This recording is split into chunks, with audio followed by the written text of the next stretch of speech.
Welcome to Divine Interventions. I am Michelle Wadleigh, and my partner is Catherine Duca. We are here to marry psychological understanding with spiritual sensibilities, helping you to see the world through a filter of love and acceptance. We are here to blend the profound realms of spirituality and psychology to bring you a unique approach to practical happiness. Because we know that in the midst of life's challenges and struggles, you can find peace, joy, and fulfillment by harnessing the divine within and the power of the mind. It is our intention that each show will be a journey into the heart of what it means to be happy in a distracted world, a world that can often seem to be upside down. We'll share practices, insights, and actionable strategies to create a sense of peace and calm in your life so you too can discover the joy that lives within. If you're ready to become the architect of your own life, join us weekly as we travel together to the place within where love resides.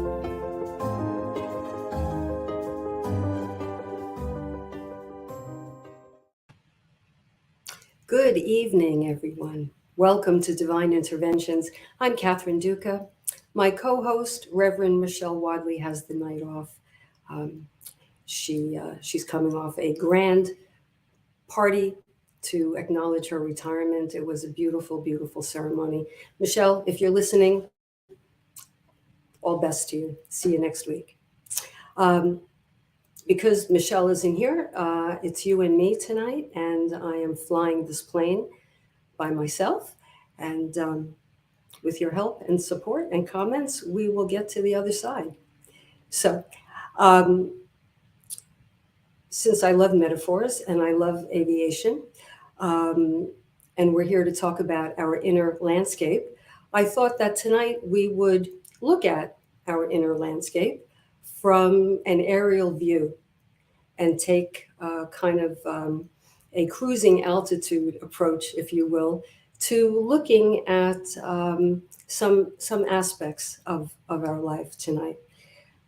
You know how when you're on an airplane and you look out the window, you have a vast perspective, right? Even though you're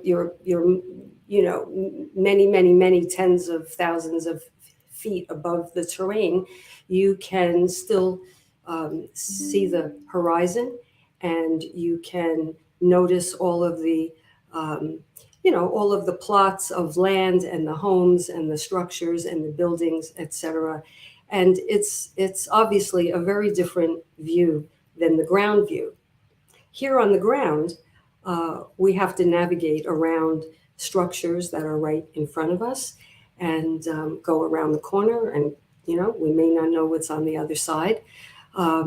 So life can get a bit mazy, albeit amazing sometimes, but life can be mazy from the ground view. So with this idea in mind of looking at our inner landscape from cruising altitude, I'd like to share some questions that came up recently in my work as a psychotherapist with my clients. And here's just a few, okay? Well, because of the extraordinarily difficult times we're living in currently, some people have asked this week, what will happen to this world? Literally, what will happen to the planet, and what will happen to us? And that's on kind of a global scale, right? But then some people asked more local kinds of questions, but still of a very broad nature. When will I be happy? When will I finally have what I want? Help. I don't even know what I want. You know what? I'm not even sure who I am. So those questions, right? Now, I think there are some questions behind those questions. And I think one of the most profound goes something like, what do I do when I don't know the answers to the questions I'm asking? What do I do? What do I do when I bump up against the unknown and the only answer in front of me is no answer? What do we do?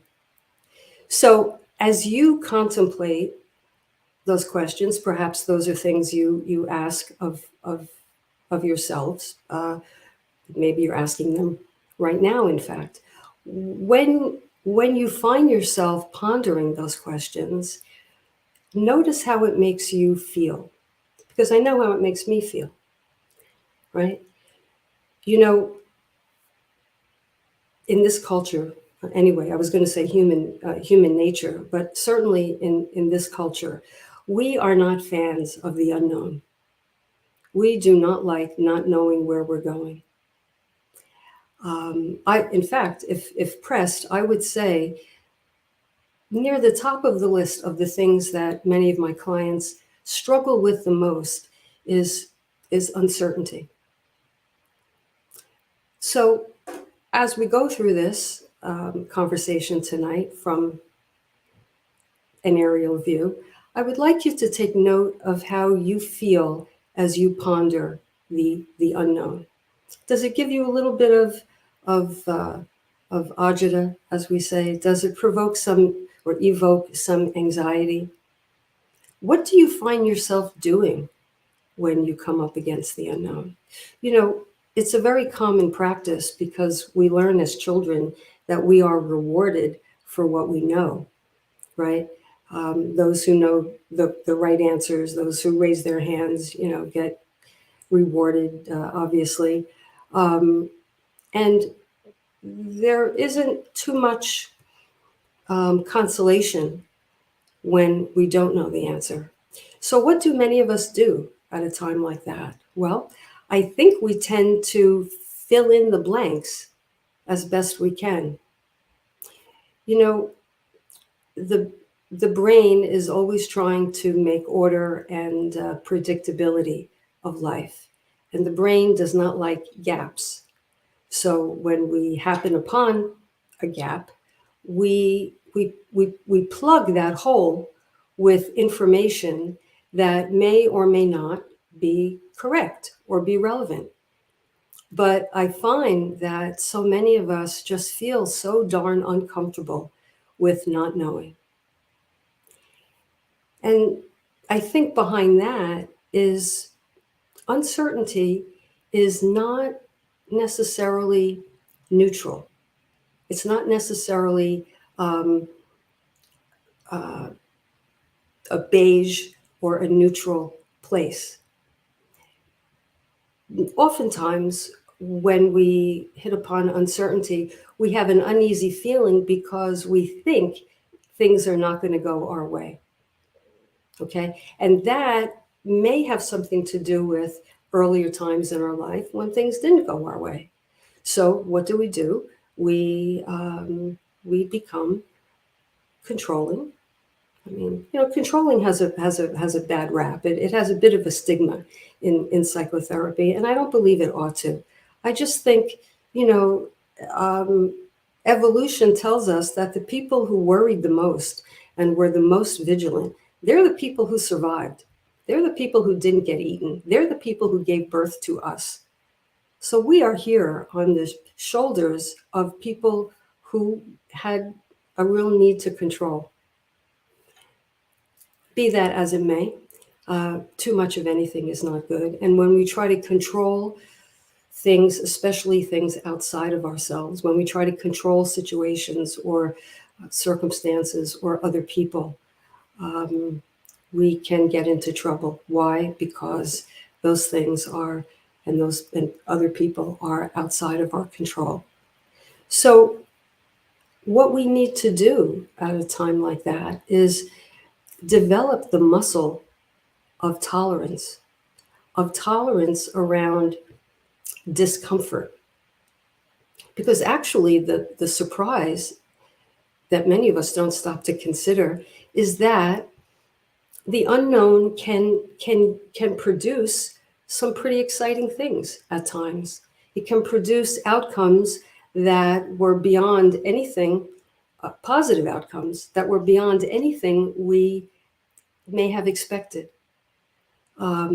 So there is possibility built in to this idea of an empty space or the unknown. There is possibility, but what happens is we become too nervous and too rigid and too defended against the potentially bad thing happening, that we get tight and we constrict and we try to manipulate things. And actually, we go into a state of fight or flight. And, if you've been on the show before, if you've listened in, you've heard Reverend Michelle and I talk about fight or flight and what happens in that state, So when we don't have answers to questions, we can feel how? We can feel kind of inadequate, and we can feel like something's wrong with us. So what do? We rush in, as I said, to plug up those holes, whether we're right or whether we're wrong, right? And sometimes even made up answers are preferable because it's a branch to hold on to. And that can lead actually to feeling somewhat fraudulent at times, because we may have told ourselves an answer that we just plugged in there. It's not really germane to the question. It's not really a deep answer or a rich answer. So this is something really to be aware of. What do you do in your life when you bump up against the unknown? Another thing that I think many people do is, because the anxiety feels somewhat intolerable, they go into all manners of distraction, or the distraction leads to anesthetizing the discomfort. Okay, we can't take not knowing, and we're braced for something bad to happen, and our best effort at controlling may not have worked. So what do? When we can't go ahead and we can't go back, we tend to numb out, right? And how do we do that? Well, we do that in so many ways, don't we? We eat over it, we drink over it, we internet over it.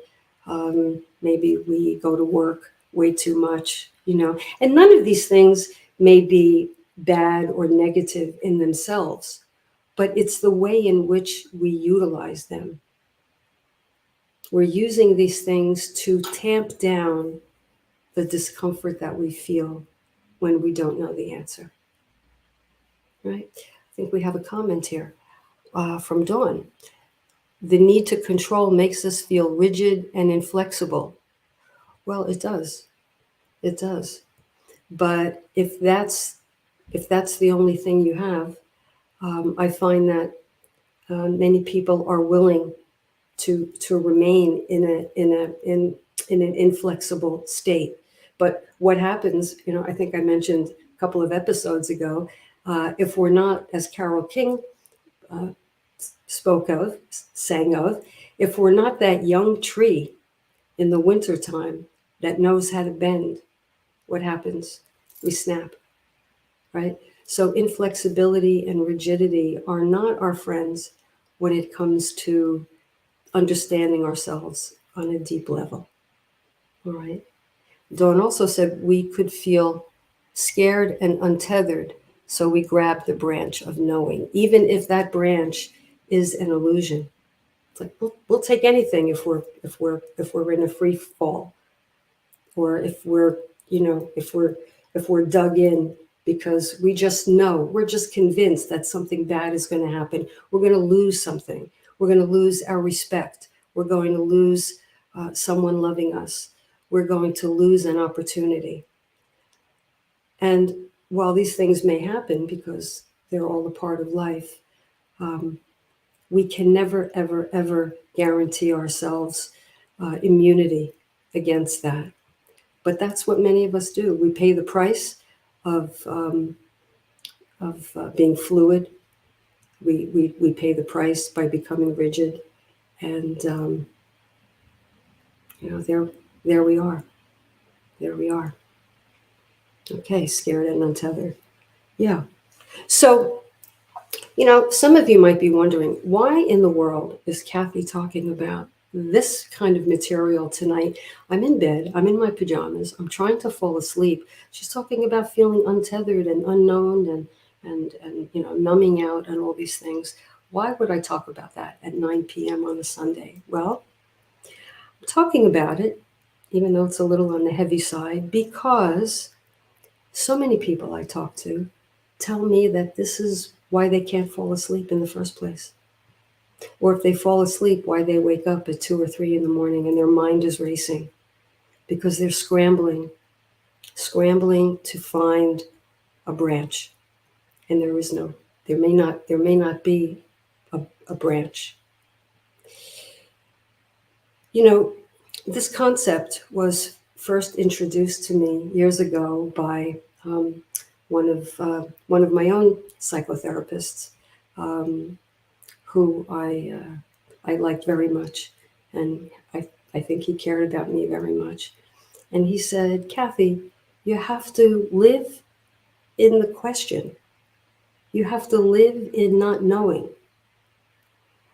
I think I said, okay, thanks very much. I think I'm out of here because I came here, I came to you for answers, and now you're telling me I don't need them. That doesn't land very well. But eventually I came to understand what he meant. This reminds me, the other night I was out to dinner with some friends. I'm sure many of you can relate to this. And we were at dinner, and there were about 8 of us. And we kind of have an agreement when this group gets together that we're not going to leave our telephones on the table. We're going to keep them in our purse or someplace, but we're not going to keep them out. Anyway, we had a very interesting discussion. And I don't remember what we were talking about, but there was a question about who did something, and none of us knew the answer. So what do you think happened? Reflexively, all 8 of us immediately went into our purses and unzipped, and we were pulling out and, Wikipedia or whatever the case may be. We have become a culture of get the answer, pronto. Wikipedia. We are a culture of Wikipedia. We are a culture of sound bites, 24-hour news cycles. We have the attention span of a gnat, I think, at this point in time. Very few people read, anything at length, myself included. I mean, this is what has happened to our brains. Our brains have adapted to technology. And as wonderful as it has also robbed us of a few things. So the notion of living in the question, what do I mean by that? Well, clients will come to me sometimes and they'll be in a state of stuckness. Probably number 1 at the top is, Cathy, I'm calling because I feel stuck. Okay.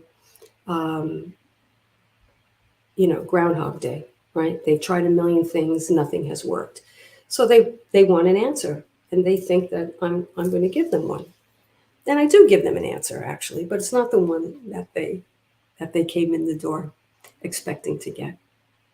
So they have no idea how they got into this space. Their energy of stuckness, their dilemma of stuckness is kind of wall to wall in their consciousness, right? They can't see beyond it. They don't know how they got there, and they have no idea what it's going to take to get out of that space. And they often refer to themselves, and I know I have at times, perhaps you as well. I'm so clueless. I'm so clueless. So part of the work is anchored in what are the questions you need to ask of yourself. And in therapy, what is the question or questions we need to ask of you, right? Because asking the right question makes all the difference. It's so important that we from a psychological perspective, that we grapple. I love the word grapple. Grapple to me has grit, it has possibility, it has momentum. Grit, you know? So living, grappling in the right question puts you, or begins to put you, into the sweet spot of discovery. And I often tell clients, even though you don't have an answer here, and I dare say you may not have an answer for at least a little while, you are where you need to be, which is in the right question. So you are no longer in Never Never Land, tumbling around in this, kind of liquidy, I don't know how I got here, I don't know how to get out, I don't know how deep I am. But you're in a much more narrow place. You're in a much more focused place just by the nature of your question. Okay? So this week, I invite you, and as I invite myself, I'm going to do this as well. Pay attention to what I'm grappling with, and I'm going to ask myself, does this feel like a relevant question? Is this a question that, as I ponder, not looking for the Wikipedia answer, but as I ponder, as I live in, as I'm willing to experience whatever I experience in that space? Because, by the way, that's where presence is. The present moment is in that space of now.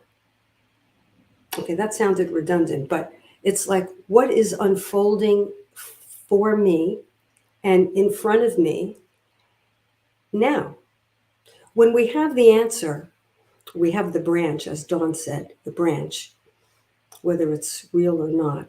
We think we know, we're good, we stop looking. Oh, I've got my answer.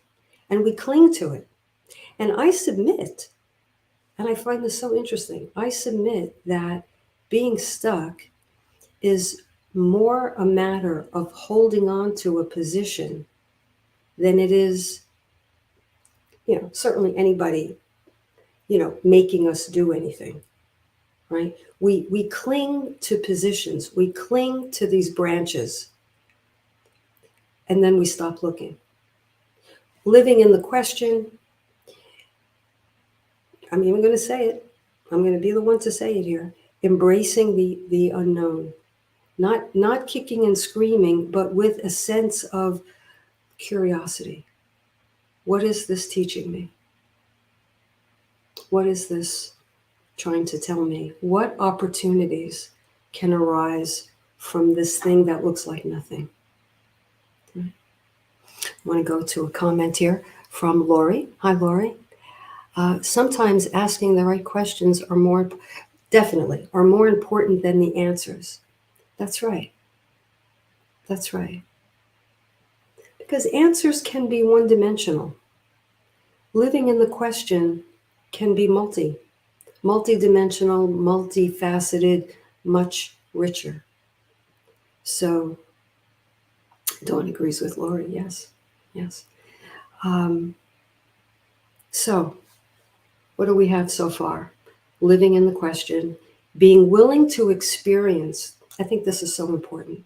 And this is really what I find for my clients begins to turn things around when they say, I'm willing to live in the question. I'm willing to be curious.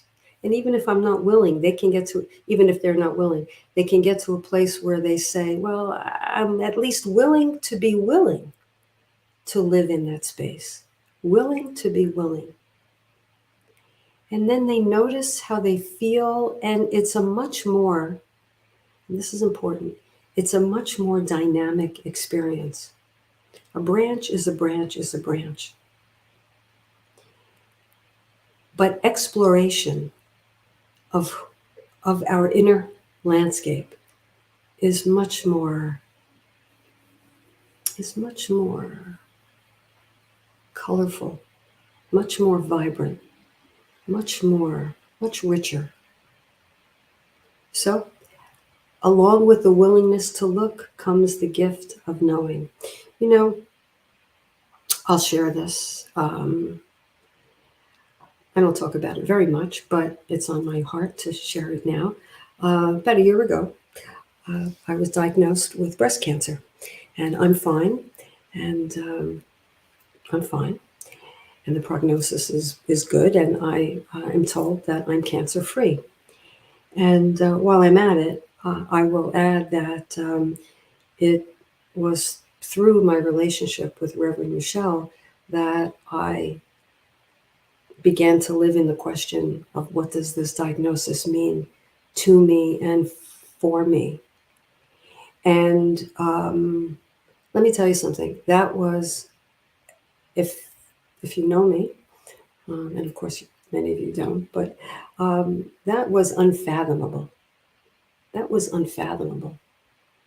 I thought cancer, as I thought any adversity, just there's only one way to answer that, and that's no. Please take this away. That's all I had.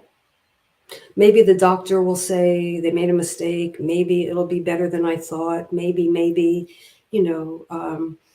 harken back to my Catholic school upbringing and all of that. And I was bargaining with the God of my religious upbringing.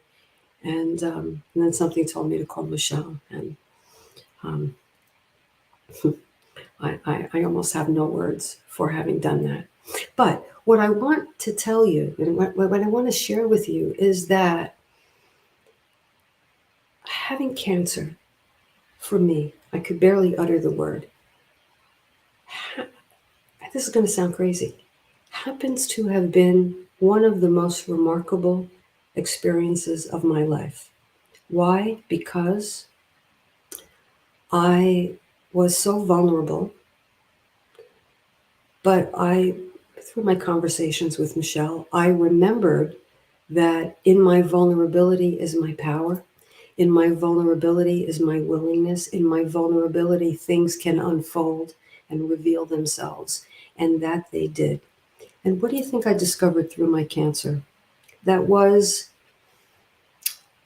it was I don't know what to call it. Emotional chemotherapy. I don't know what to call it. But it allowed me to know that I am loved. It allowed me to know that I am loved like nothing else did. Now, I am in a beautiful relationship with a beautiful person, and I know that she loves me. But this took me to a deeper level. I felt her love more than ever, and I felt the love of friends and acquaintances and my dear, dear clients. And that love moved through me, I'm telling you, like a treatment. Like a treatment. You know, I realized after some weeks or some months passed that I was a better psychotherapist. Now, how is that possible? That cancer made me a better psychotherapist. It was in my vulnerability. Somehow, living in that question and watching and observing what came from that question. Why is this cancer in my life? I felt loved like never before. And in my vulnerability, I dropped all pretenses. And I was surprisingly, I would even say miraculously, more present to my life, to my friends, and to my clients. And isn't that a paradox? That is not the picture I had of myself going into that ordeal. And when I got there, I was like, bring the treatment on. Bring the treatment on. Now, I can only speak to the treatment I had, which was, by most accounts, not a difficult treatment. But it was what it was. And the thing about it is how I mentally approached it. And so that affirmed what I already know through this teaching here, which is even things that have the appearance of adversity or doom and gloom, even those things, and maybe even especially those things, wow, they can come bearing gifts. They really can. But if I was clinging to a branch, meaning closed-minded, locked into my fear, expecting the worst, I would not have opened my eyes to this, what I call now an exquisite grappling with an event in my life. So I think that's a good place to take a pause. Why don't we go to a commercial? And when we come back, I'm going to share a question, another question, a different type of question that a listener wrote in and shared with me, and I'm going to do my best to respond to it. Stay with me. Please help us say thank you to our organizational sponsors, including the Hefferland Foundation, Affiliated New Thought Network, International New Thought Alliance, Science of Mind Archives and Library Foundation, Center for Spiritual Living Denver, Center for Spiritual Living Midtown, New Thought Philadelphia, Planned Happiness Institute, Summit Center for Spiritual Living, One Heart Retreats, Center for Spiritual Living on the Lake, Unity Kitchener, Unity Spiritual Center Ottawa, Om Center for Spiritual Living, Satya Center, Begin Within Ministries, Center for Spiritual Living North Jersey, Unity of Savannah, and the Center for Spiritual Living Seattle, as well as all of our individual donors. Thank you for being part of the New Thought Media Network. Please like, share, and subscribe. New Thought Media Network, positively inspiring.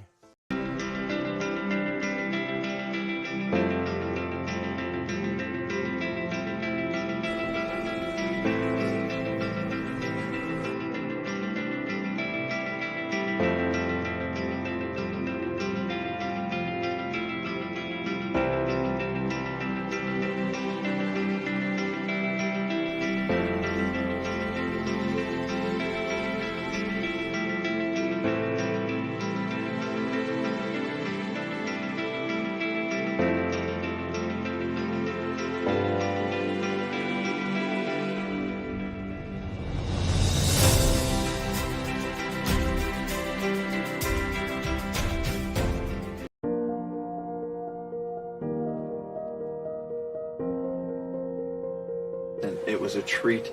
It was a bonding. It was a celebration of men. It was a celebration of men who want to deepen in their spiritual awareness of one another, of themselves. Welcome.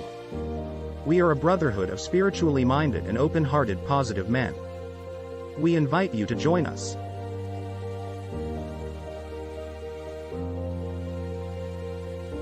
And I came in knowing one person, I left knowing all of the group. And I feel like I came in knowing meeting strangers, but knowing and leaving brothers. Come experience the New Thought Men's Gathering, Foundations 2024. Friday, March 15th through Sunday, March 17th.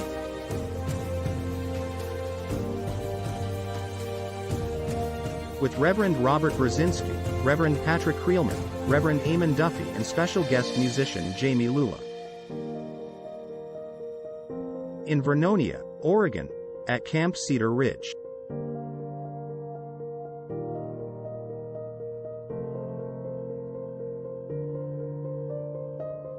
Learn more and register at www.newthoughtmens.community.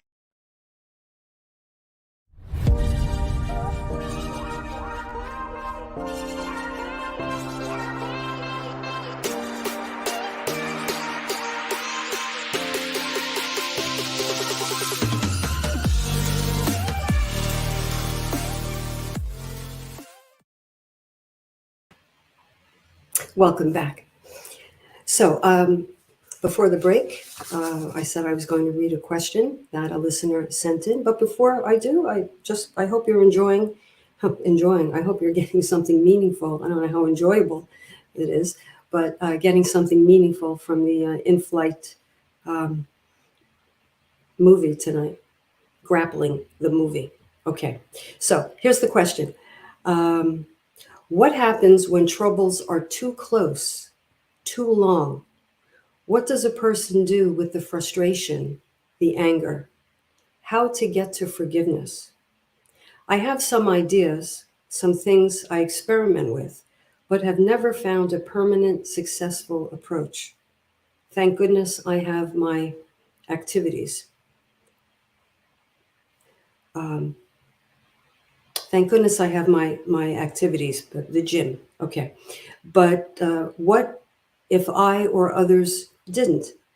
The only successful help or aid has been becoming physical. I think she means working out. Oh, well, here we go. A walk, for an example.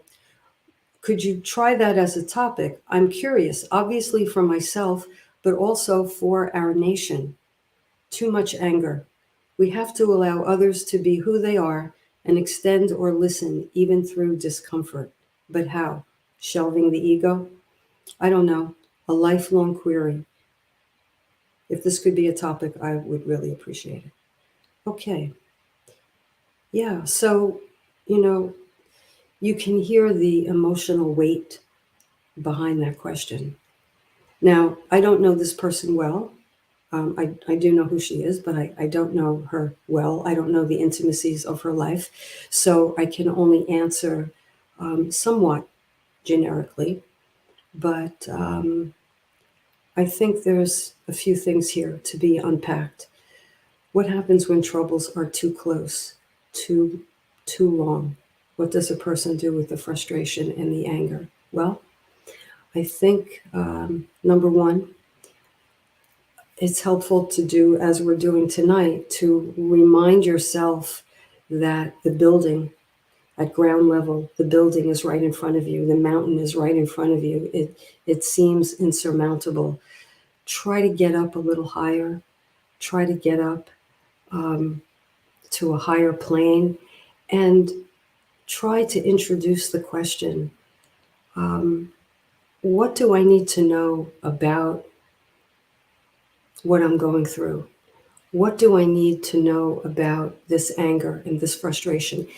And I really should preface that by saying, notice where those emotions live in the body. Okay, and perhaps this person does because she works out at the gym or goes for a walk to discharge the energy. But again, you want to acknowledge the feeling of, perhaps she didn't use the word trapped, but I get kind of a trapped feeling. I'm in a situation I can't get out of. It's gone on for too long. It doesn't look like it's ending, and it feels bigger than I can handle. Well, to the extent that there might be aloneness in that plight, I think the very first thing I would offer is have some kind of connection in your life. We just had the commercial break, and the gentleman was talking about going on that retreat or something, and he said, we came in as strangers, we left as brothers. It's important to share our struggle with another person, not because, and I underline and repeat, not because they can solve the problem. The problem may be unsolvable at the level of ameliorating the conditions of the problem, the earthly conditions. But if you can open your heart and be vulnerable and share with someone and just allow someone to be a witness to your pain, well, you may have just given yourself a gift. And I may even say give the other person a gift as well, even as they give you the gift of their presence and their witnessing. So connection is the most important thing. Talk about what's happening. Now, she asks, what about forgiveness? Well, when Reverend Michelle comes back, we may circle back to this question because one of Reverend Michelle's specialties is forgiveness. I'm going to take an attempt at it. I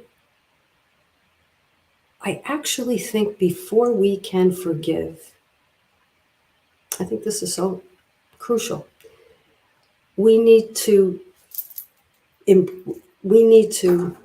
almost said embrace, well, maybe embrace, but we need to know what it is we're trying to forgive the other person for. In other words, we can't forgive as a bypass to our pain. I believe the deepest forgiveness comes as an outgrowth of our pain. In other words, when we can acknowledge, wow, I am really in deep water here. This really hurts. I don't know what to do. Or maybe someone wittingly or unwittingly is bringing this pain about in your life. They may know it, they may not know it. But before you can forgive them, I believe, we must feel the feelings as deeply as we can, because it is from that place that we can then say, but I know that wasn't your intention, or I know you are not treating me any worse than you treat yourself, or I know you are incapable of behaving any differently or doing anything different in your life. Then perhaps we can move into forgiveness. But we first, I think, need to acknowledge and be willing to experience the pain, the frustration, the sadness, the anger that we feel before we can forgive. And of course, forgiveness doesn't mean, I think we all know this by now, doesn't mean condone the activity, doesn't mean we agree with the activity. It doesn't even mean we necessarily stick around. Now, I don't know the circumstances of this person's pain. I don't know, I just don't. But sometimes, say in a relationship, if it's very painful, or if it's stopped being enhancing and it's becoming toxic, I believe we can forgive, but that doesn't mean we have to stick around. That doesn't mean we have to be in that person's path. We can remove ourselves, and we can pray for that person's awakening. We can pray for that person's health as we pray for our own. Okay, so I think Dawn is adding something. Yes, acknowledge and feel your feelings. No bypassing. No bypassing. When clients come in, I've probably done this myself. When they come in and they have an issue with someone, a really deep issue, and they begin with, I have forgiven them, or I want to forgive them. They did the best they could. They did the best they could. That's rarely up for debate. People usually do the best they can with what's available to them at any given moment. But that doesn't mean that their best is in your best interests, or their best is what you needed at the time. So you can acknowledge two things as an adult. Yes, they did their best. They did their best maybe last week, and they did their best, decades ago when you were a child. Yeah, they did their best, but their best was perhaps wholly inadequate. And that's important to give yourself the respect. I call that, I don't believe this is original, but I must have borrowed it from somewhere. Respecting the reality of your life. Respecting the reality. If you had a childhood that had difficulties in it, if there was darkness there, if there was, strife, if there was neglect, abuse, on and on, children are victims. Children do not have car keys. Children don't have their own apartment. Children are trapped, and they just have to succumb to whatever is going on in the home. So as adults, we might understand our caregivers psychology looking back. But that's an adult's perspective. The pain we hold is oftentimes originating from those childhood wounds. A child does not have the ability to reason that out. It's virtually impossible. A child just knows something is wrong here. I'm not getting what I need. It can't be their fault. It can't be mom and dad's fault or the caregiver's fault or even the teacher's fault. It's because they're authority figures. It has to be my fault. Therefore, I'm going to spend the rest of my life trying to change, trying to twist myself, contort myself to unlock the love and the approval and the attention that I know they can give me if only I find the right combination. And so we go our whole lives trying to do that. And we wear different masks. And I've written a book on that very topic because it is so, it's such a common denominator among so many people. So where was I? If you start out by saying they did the best they can, you are bypassing your own emotional experience. So it's the two combined that make it's insight and compassionate recognition for your own experience, and as an adult, even for the other's experience. And I think when you put that together and you respect yourself and the reality of what you went through, I think then we can grow beyond our childhood pain. So I don't know if this listener, as she wrote in, is talking about childhood pain or current pain, but that's what I would have to say about childhood pain. And if this is caused by a current situation, talk to people. Talk to people who have the capacity to witness your pain and not judge and not give advice. And I think one of the worst things we can do when we're in a situation like this is start asking around and start taking, polls and surveys. Those don't help. You ask 20 people, or you tell your story to 20 people, you're going to get 20 different thoughts, 20 different inputs. You might get, judgment. You might get people's projection. You can ask, hey, listen, there's something on my heart. I don't know what to do about it. I feel stuck. I feel like I'm drowning. Can I just tell you about it? And all I ask is that you listen. Listening to another with an open heart, as I am learning more and more and more, is the elixir. It's the elixir. It's not a smiley face, but it is the salve. There's only one thing worse than going through pain, and that's going through it alone. And so let somebody be a witness. All right. So I hope this helped this listener, if you're tuning in or if you catch the replay. And I hope it's helpful to anyone else who is going through a tough time, what we sometimes call dark night of the soul.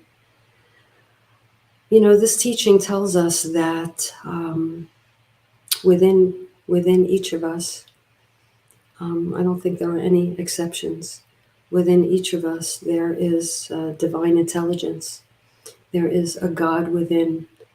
Now, some of us, the lights might be out on that. The bridge might be closed. We might not be in contact with, the infinite supply, the divine physician within. But that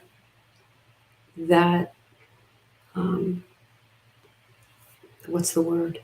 Limitlessness exists within each of us. Our personality is much smaller than the divinity within. So, all that divinity, all that godlike, all that spirit has to try to work within the confines of our personality and our sensory experiences. That's an awfully tight space. So what do? When we can, with help, with support, with community, is we try to expand our consciousness. You know, we try to go up to cruising altitude, maybe even higher, and look down on the minutia of our life and really draw from the infinite possibility and divine intelligence. Each of us has that within. Let's this week go about our lives experimenting with asking for support, asking to be witnessed, asking to be heard, being vulnerable, as I have learned and I learn each day. Being vulnerable is actually being in your power. Power, not dominance, but power in the sense most receptive, most able to take in meaning. The mind is most fertile, I think. There's more possibility. So this week, consider asking for help, asking for a witness, ask for an ear. All right? I think I'm going to do that. And I'm going to take all of you with me. Thank you. I don't know if we hit any turbulence tonight to carry the metaphor, but we're coming in for a landing. Reverend Michelle, I'll meet you back here in the co-pilot seat next week. Everyone, take care of your tender hearts. Let's take care of each other's. We're not responsible for one another in the way that it's up to us to solve anybody's problems, but we're brothers and sisters. We're brothers and sisters, and to that extent, we are responsible for the space we create. With that, take good care. I'll meet you back next week. Love you, and namaste.